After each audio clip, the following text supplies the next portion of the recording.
As the Kingdom of Lesotho hovers around the halfway mark of its electoral term, the IEC is revving up its electoral engine machine by engaging with all stakeholders, this time with emphasis to the security sector and their role in creating a conducive environment pre- and post-election. We saw something very strange.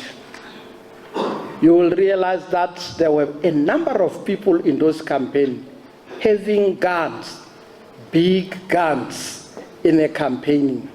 While there was no crime being committed, they had to step in, nudging political parties to adhere to a code of conduct. And in that code of conduct, one of the things that we talked about was political parties. We have seen something that we did not like as a commission, whereby in your rallies, in your campaigns, we have seen people holding guns. And we have a fear that what will happen if somebody gets shot in that rally? So that will be a disturbance or a threat to the security of the election. The guest speaker, boasting almost 3 decades as a referee during elections in Kenya, one of the most hotly contested elections in the continent, and has claimed many lives serving the Electoral Management Body. In Kenya, I think I'm the only surviving chairperson of the Electoral Commission who is alive.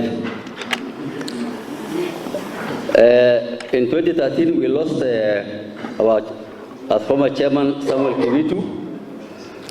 And last week, we lost Wafula Chebukati, who was the chairman of the elections in the last election in 2022.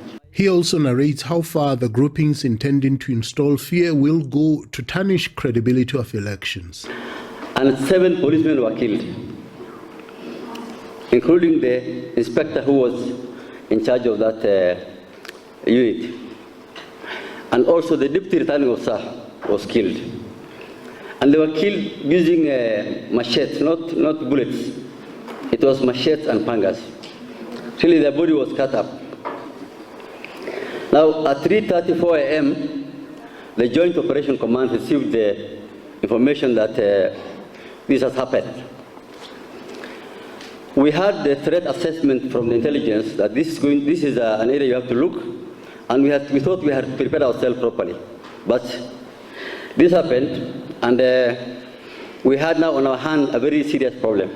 Because at 6:30 in the morning, when people go to vote, if they hear that there was an incident and 7 policemen were killed, you can imagine the voter turnout, the fears of the voters. For someone who has presided over many political disputes, there needs to be a sober approach to those tasked with the stability of the citizens. I suppose we need to look at our system of government and how we allocate power after elections. Otherwise, if we continue on this same path of winner takes all, we will never get out of this post-election violence. Several key stakeholders made presentations in order to open a frank discussions that can lay a basic foundations where the security sector can make meaningful contribution to a free, fair and credible elections. Rapelang Khatebe, SABC News, Lesotho.